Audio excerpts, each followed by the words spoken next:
They say owning waterfront property is the dream. But let me tell you, the nightmare comes in the form of an HOA and a neighbor named Karen. Last summer, Karen tried to evict me from my own dock, claiming it wasn't community property. But that same hour, I turned the tables and seized her boat legally. And trust me, she did not see it coming. I live in a small lakeside neighborhood. On paper, it's beautiful, private docks, calm waters, summer barbecues. But in reality, we've got an HOA that thinks it owns every grain of sand. Now, I don't usually clash with people. I pay my dues, mow my lawn, and keep my dock clean. But across the lake lives Karen, the self-appointed sheriff of the water. She's the type who waves her HOA rulebook like it's the Bible. You know the kind, binoculars in hand, clipboard ready, always on patrol. For the first year, I ignored her. But then she made my dock her personal battleground. It started with letters. Bright yellow envelopes stuck to my door. Dock furniture must be HOA approved. Fishing equipment cannot be left unattended. Dock lighting too bright. Petty nonsense. But then came the bombshell.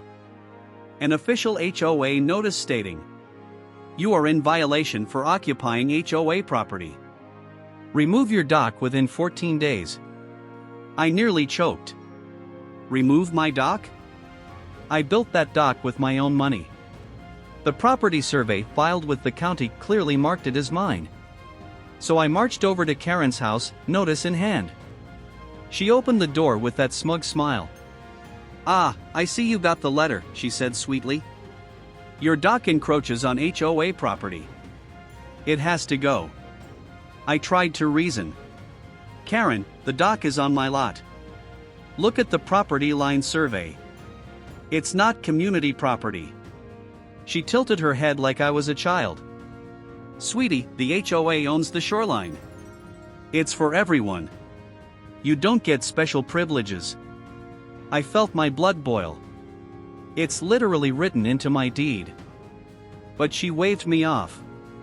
"Well, we'll let the board decide. Until then, you're trespassing." Trespassing. On my own dock. That's when I knew this wasn't about rules. It was about power. Within a week, Karen escalated. She filed a formal complaint with the HOA, demanding immediate removal of my dock. Then came the threats. One afternoon, I was sitting on my dock fishing. Karen strutted over with her arms crossed. "This is your final warning," she snapped. "Either you take this dock down, or the HOA will fine you $500 a day." I laughed. "Karen, you're bluffing. You can't fine me for something I legally own." That's when she dropped the nuclear option. "Then I'll call the sheriff. Let's see how they like dealing with a trespasser." And sure enough, 2 days later, a deputy showed up. I explained everything calmly, showed him my property survey, my deed, even the permit for the dock. The deputy shook his head. "Ma'am," he said to Karen, "this dock is on his property. There's nothing illegal here." Karen's face turned beet red. "This isn't over," she screamed as the deputy drove off. But instead of backing down, she doubled down. That weekend, she held an HOA emergency meeting right on her deck, with about 10 neighbors gathered. I could hear her voice echoing across the water. "We can't let one homeowner take over our lake. If we let him keep his dock, what's next? Jet skis? Parties? Chaos." Her little audience nodded along like sheep. And then came the kicker.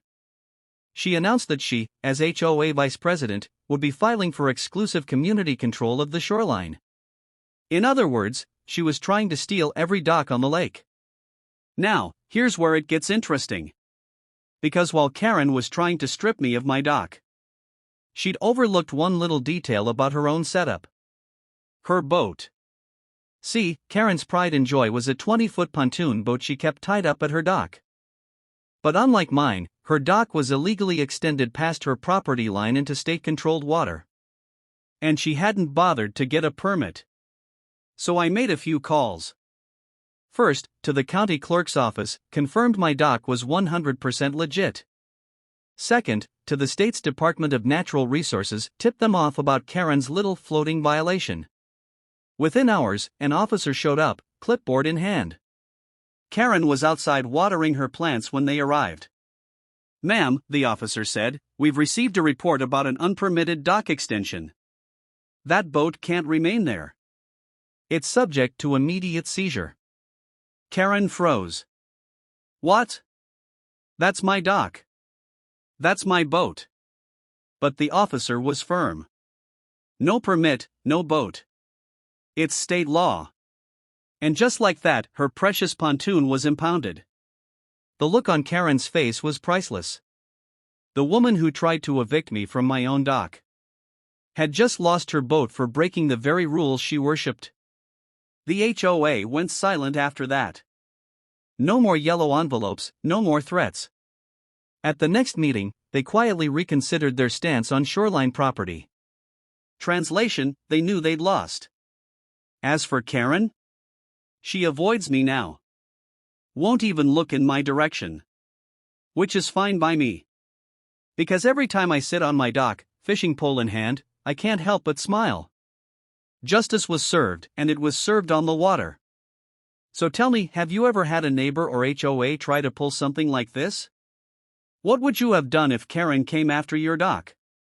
Drop your story in the comments, I read every single one. And if you love seeing HOA bullies get what they deserve, hit that subscribe button for more American HOA stories. New drama every week.